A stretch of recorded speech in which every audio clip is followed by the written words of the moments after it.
नमस्कार, आज तक 24/7 न्यूज में आपका स्वागत है और मैं हूं आपके साथ निकिता श्रीवास्तव। आइए रुक करते हैं आज की तमाम बड़ी खबरों का। ओमकारेश्वर नगर पंचायत और राजस्व विभाग की संयुक्त कार्यवाही से नाविकों के सामने अब पेट भरने का संकट है।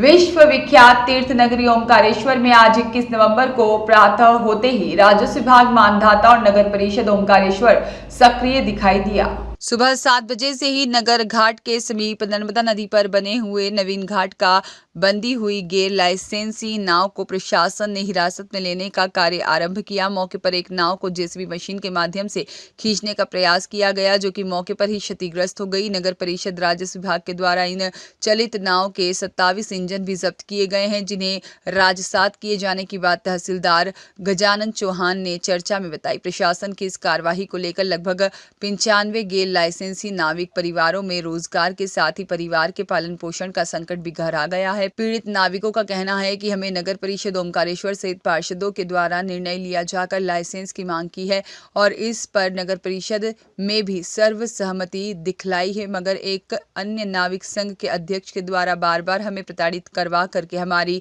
नर्मदा नदी में नाव नहीं चलने दी जा रही है और न ही हमें लाइसेंस प्रदान किए जा रहे हैं। अब हमारी नाव का व्यवसाय नवीन घाट से ही करेंगे। शासन हमें यहाँ की मंजूरी भी नहीं दे रहा है, ऐसे में हम कहाँ जाएं।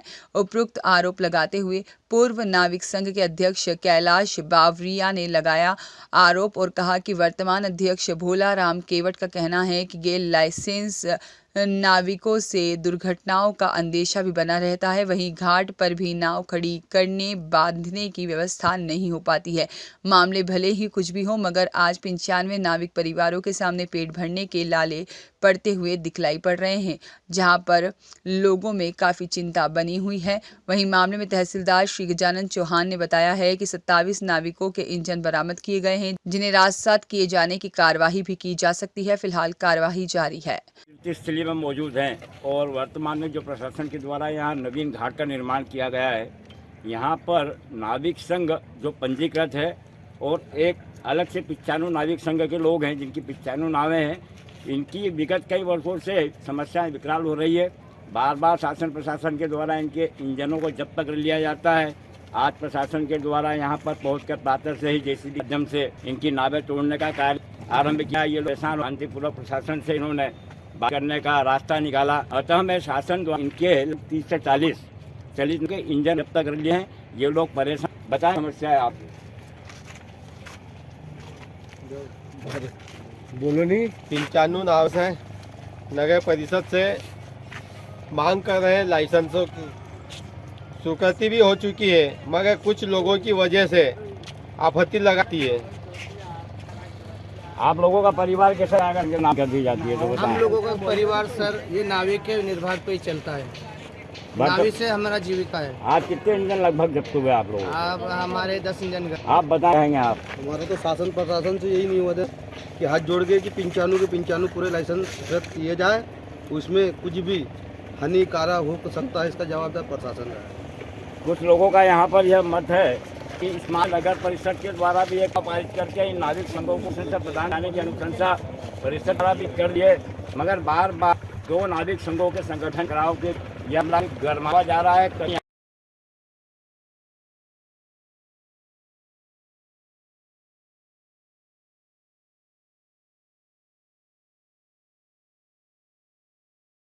नाविक संघ पूर्व अध्यक्ष कैलाश बावरिया। विगत 3 वर्षों से कुछ हमारे पास जो नावें हैं 95 नावें जिनका लाइसेंस नहीं है। 3 साल से हम लाइसेंस की मांग कर रहे हैं। शासन प्रशासन से बार बार निवेदन कर रहे हैं कि इन्हें लाइसेंस दिए जाए, ये अपनी जीविका का चला सके। नावें तो है लेकिन लाइसेंस नहीं है। नगर परिषद 3600 रुपये सालाना लेकर लाइसेंस प्रदान करती है और बार बार निवेदन करने के बावजूद भी अभी कुछ 15-20 दिन पहले प्रशासन ने निर्देश निकाला था कि अवैध नावों को हटा दी जाए। हम लोग सारी नावों को हटाकर और नवीन घाट पर हमने एकत्रित कर दी थी। उसके बावजूद भी प्रशासनिक कार्रवाई चल रही है, ये न्याय संगत नहीं है। कृपया न्याय किया जाए और आदमी को रोजी रोटी से वंचित नहीं किया जाए। नावों को तोड़ने की, इंजन उठाने की, इस प्रकार की जो हरकत होती है वो न्याय संगत नहीं है। और न प्रशासन ने कभी आज तक ऐसी कोई बिंदु लगाई है कि यहाँ पर नाव 100 चलेगी, 200 चलेगी या 300 चलेगी। इस प्रकार से नाव को भी क्षतिग्रस्त हो रही है और नुकसान हो रहा है। तो हमारा बार बार निवेदन है, इनको लाइसेंस दिया जाए। और जिस घाट के ऊपर कोई नाव नहीं चलती, शमशान घाट है, यहाँ से अब 95 नावें अपना नाव का संचालन करेंगे। और यह नगर परिषद ने 3-3, 4-4 बार इनके कई बार सर्वे कर चुकी है, इनकी फाइलें भी रखी है, पूरा पूर्व रखा। उसके बाद भी अगर नावों को और इंजनों को जब्त करना ही न्याय संगत नहीं है। आज नावों को जो डैमेज करने आए थे, कौन आए थे? इसमें नगर परिषद से सीएमओ साहब और प्रशासनिक पूरा अमला ही था, जिसमें तहसीलदार साहब हुए, प्रशासनिक अधिकारी टीआई साहब, प्रशासनिक अधिकारी आदेश का पालन करने ये आए थे यहाँ पर। और हमें कहे कि आपके इंजन भी उठवाओ और नावें भी हटाओ। तो हमने कहा साहब हमने शांति से नाव, घाट की आपत्ति है तो हमने घाट छोड़ रखे हैं। फिर उसके बाद एक तरफ हम शांति प्रिय ढंग से बैठे हैं, मुख्यमंत्री जी से गुहार भी लगाई है, तो हम प्रशासनिक रास्ता देख रहे हैं कि अगर हमें लाइसेंस मिल जाएंगे तो हम नाव का संचालन करेंगे, नहीं अगर होता है तो हमारी नावें हम हमारे हाथ से हटा लेंगे। फिर उसके बाद प्रशासन को तोड़फोड़ करना न्याय संगत नहीं है। तो नगर परिषद ने आपको कोई रोजगार देने का आश्वासन दिया कुछ? ऐसा कोई आश्वासन नहीं दिया। नगर परिषद की तरफ से 95 नावों के लाइसेंस की स्वीकृति भी हो चुकी है। उसके बाद भी एक समूह ने अपना रजिस्ट्रेशन करा रखा है। समूह बार बार आपत्ति लगाता है। अगर मान लो कोई एक व्यक्ति अगर कह देगा आधे गांव में लोग खराब है, तो क्या प्रशासन आधे गांव को खाली करा देगा? प्रशासन ने न्याय करना चाहिए। हम तो प्रशासन से गुहार कर रहे हैं। नाविक संघ पूर्व अध्यक्ष कैलाश भवरिया। विगत 3 वर्षों से कुछ हमारे पास जो नावें हैं, 95 नावें जिनका लाइसेंस नहीं है, 3 साल से हम लाइसेंस की मांग कर रहे हैं। शासन प्रशासन से बार बार निवेदन कर रहे हैं कि इन्हें लाइसेंस दिए जाए, ये अपनी जीविका का चला सके। नावें तो है लेकिन लाइसेंस नहीं है। नगर परिषद 3600 रुपये सालाना लेकर लाइसेंस प्रदान करती है। और बार बार निवेदन करने के बावजूद भी अभी कुछ 15-20 दिन पहले प्रशासन ने निर्देश निकाला था कि अवैध नावों को हटा दिया जाए।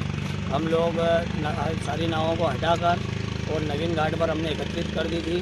उसके बावजूद भी प्रशासनिक कार्रवाई चल रही है, ये न्याय संगत नहीं है।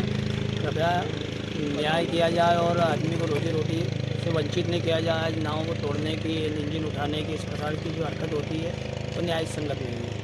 और न प्रशासन ने कभी आज तक ऐसी कोई बिंदु लगाई है कि यहाँ पर नाव 100 चलेगी, 200 चलेगी या 300 चलेगी। इस प्रकार से नावों को भी क्षतिग्रस्त हो रही है और नुकसान हो रहा है। तो हमारा बार बार निवेदन है, इनको लाइसेंस दिया जाए। और जिस घाट के ऊपर कोई नाव नहीं चलती, शमशान घाट है, यहाँ से अब 95 नावें अपना नाव का संचालन करेंगे। और यह नगर परिषद ने 3-3, 4-4 बार इनके कई बार सर्वे कर चुकी है, इनकी फाइलें भी रखी है, पूरा पूर्व रखा। उसके बाद भी अगर नावों को और इंजनों को जब्त करना ही न्याय संगत नहीं है। आज नावों को जो डैमेज करने आए थे, कौन आए थे?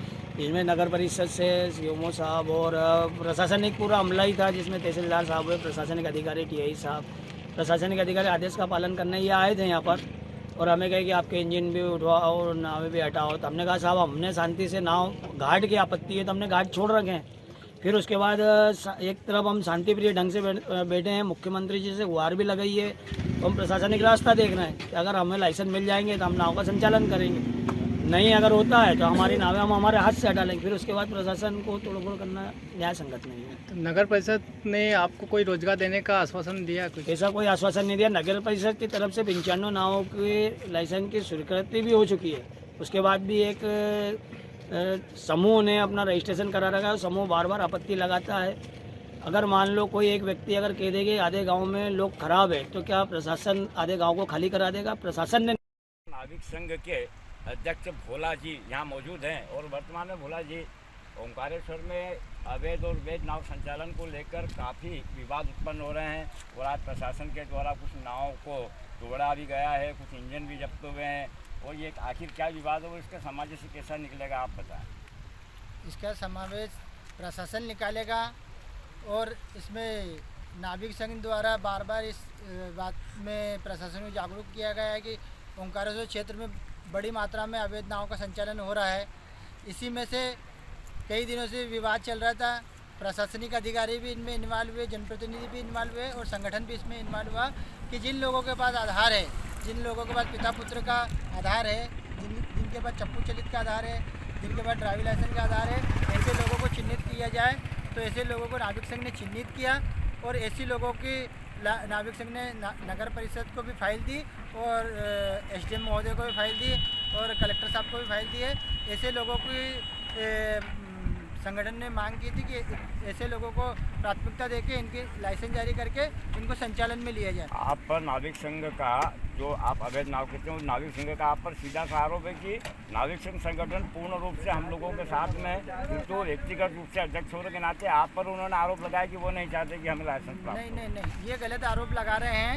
मेरा व्यक्तिगत कोई किसी से दुश्मनी नहीं है, ना किसी के लाइसेंस रोकने की है। बाकी हमारे पर्याप्त मात्रा में हमारे पर घाटों पर जगह नहीं है। अवैध नाविक संघों का ये कहना है कि हमने प्रशासन से मांग की है कि हमको नवीन घाट का पर नाव खड़ी होने का लाइसेंस दे दिया जाए और हम सिर्फ नवीन घाट से इस घाट करके हमारा वो चलाएंगे। तो इस मामले में अगर इसकी सहमति बनती तो आप क्या कहें? ये तो आज बोल रहे हैं कि ऐसी सहमति बनी। 3 रोज से 2 रोज पहले प्रशासन ने उनको जागरूक किया था कि अपनी अवैध नाव को पानी से बाहर निकाल लो। इसके उपरांत भी नाव का संचालन उन्होंने बंद नहीं किया और नाव का संचालन किया। और उसके बाद में आज 3 रोज के बाद में आज वो बात कर रहे हैं कि हम नवीन घाट से चला लें।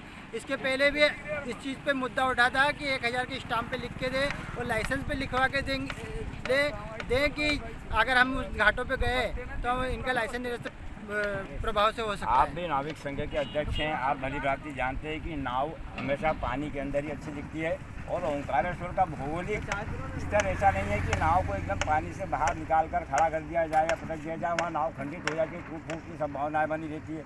इस दिशा में क्या कार्रवाइयाँ होना चाहिए? ये तो स्वाभाविक बात है कि क्षेत्रफल हमारे पास तो क्षेत्रफल है ही नहीं। आज लोग गरीब अमीर बता रहे हैं, 2 साल से संगठन कार्रवाई कर रहा है। जो मेरे भाई बोल रहे हैं इन लोगों के भी मेरे पास साइन है। ये कलेक्टर महोदय के पास जाके, कलेक्टर ऑफिस में जाके मेरे साथ में इन्होंने आपत्ति लगाई है कि ये नाव का संचालन हो रहा है, अवैध नाव का संचालन हो रहा है। और आज ये मुद्दे ने विकराल रूप ले लिया है और संख्याएं बढ़ गई है। तो आज ये अपना स्वार्थ सिद्ध करने के लिए इनके खुद के पास 2-2, 4-4 लाइसेंस है, उसके बाद भी अपने परिवार के 1-1, 2-2 लाइसेंस बनवाना चाहते हैं और स्वार्थ सिद्ध करने के लिए लोगों को कंधे बंदूक धर के चला रहे हैं कि संगठन हमारे साथ में है। बाकी संगठन कोई इनके साथ में नहीं है। संगठन नाविक संघ के साथ में है, नाविक संघ सही के साथ में है। आगे समस्या का हल क्या होगा आप बताएं? प्रशासन इसमें समस्या का हल निकाल सकता है। अगर प्रशासन चाहता है कि इस समस्या का हल करे तो कहीं ना कहीं बैठ के कहीं ना कहीं एक ठोस निर्णय ले और ठोस निर्णय लेकर जो निर्णय वो लेंगे उसमें हम सर्वोपरि है। क्या नाम लिखते हैं? भोलाराम। मुकेश शुक्ला की रिपोर्ट।